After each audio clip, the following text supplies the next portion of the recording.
Pasyal tayo, tara na.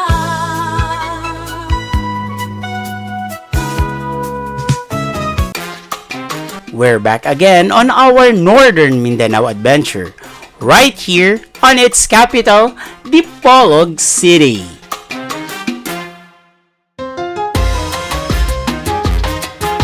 After we settled to our hotel, we are off to visit a friend. Okay, so again, we are on our first day dito yan sa Dipolog City. But before we go further sa ating pamamasyal, pupunta muna tayo sa FMR radio station dahil isa tayo sa guest nila for today. So, the show will start at around 12 noon and it's around 11 ngayon. So, tara, let's go to the station. Malapit lang naman. I think around 10 minutes lang. So, eto naglalakad tayo from our place, yung Kasawan. So, nandito lang to sa Barangay Torno. Ayan. Lapit lang naman.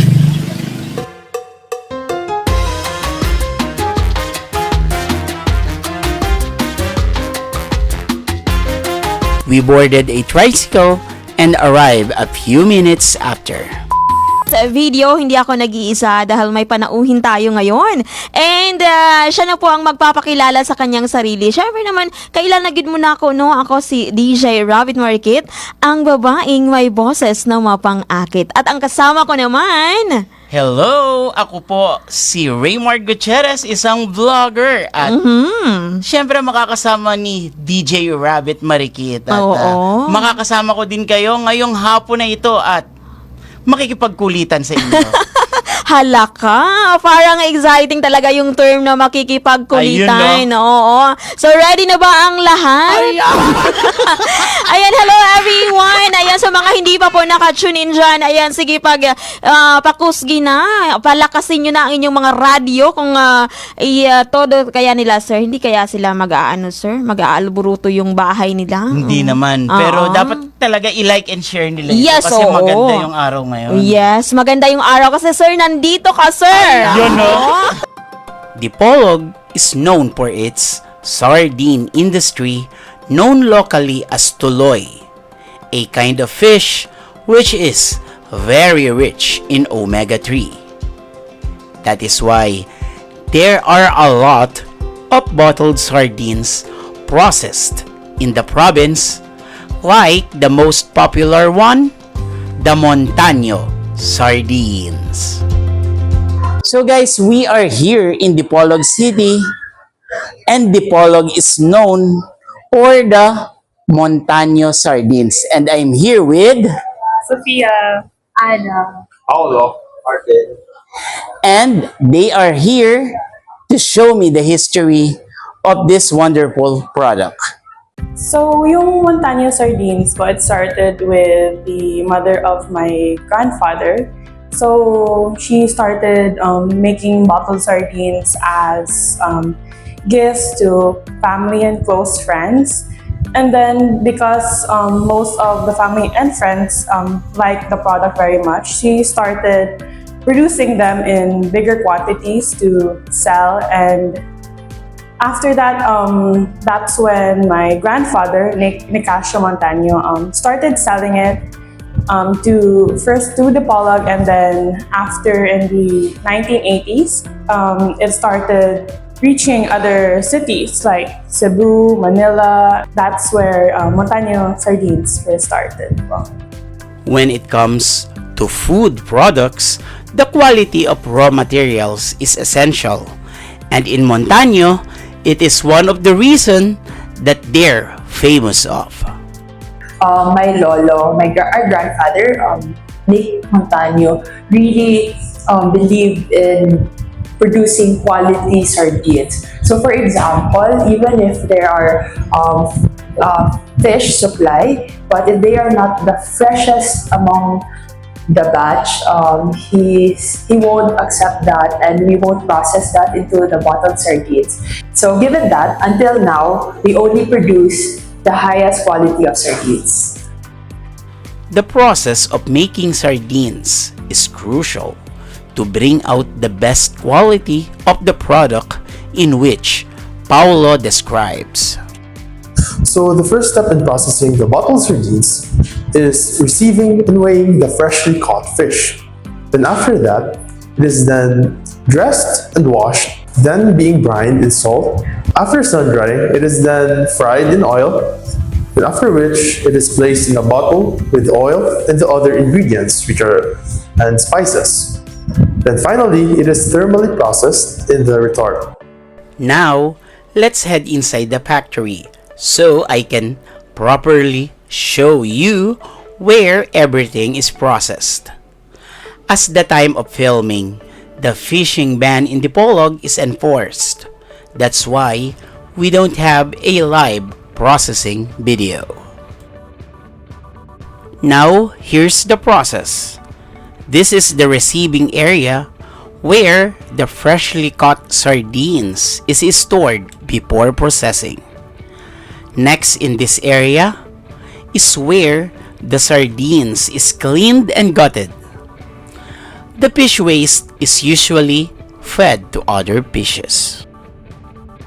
After that, the fish is cleaned thoroughly through this machine, then transferred here to do the brining process. The brining is done inside a large container. Next, it is taken to the sun drying area where the cleaned fishes is dried for a few hours, then straight to the frying area where it is fried to perfection. After that, it is taken to the next area where the fish tails will be removed, then placed in the bottle together with the vegetables and spices, and finally in oil, then being capped before taken into the retort where the pressurized cooking through steam takes place using this boiler on the other side of the room. On the early days, cooking bottled sardines usually takes a few hours on this industrial pressure cooker. But by using this steam retort, the cooking process decreased in almost half the time.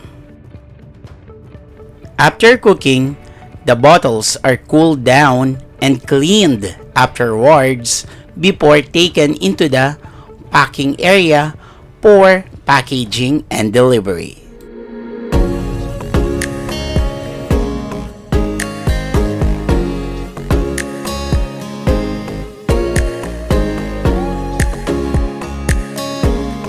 Now, these bottles are ready to be delivered to your favorite stores.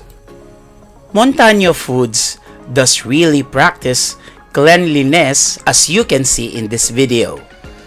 This is the area where the workers usually enters, and outside shoes are not allowed inside as work shoes are provided.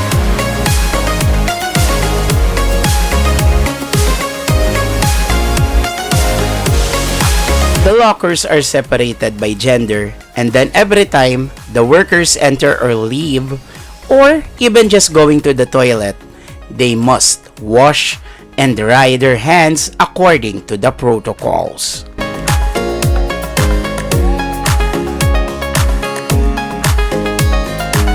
This entire process is what makes these sardines special, and to many, what makes Dipolog known to every Filipinos. Just recently, a new branch of Montaño Sardines was inaugurated located in front of the boulevard for the easy customer access. Welcome to our newly opened branch here in Dipolog Sunset Boulevard. Tara, pasok tayo!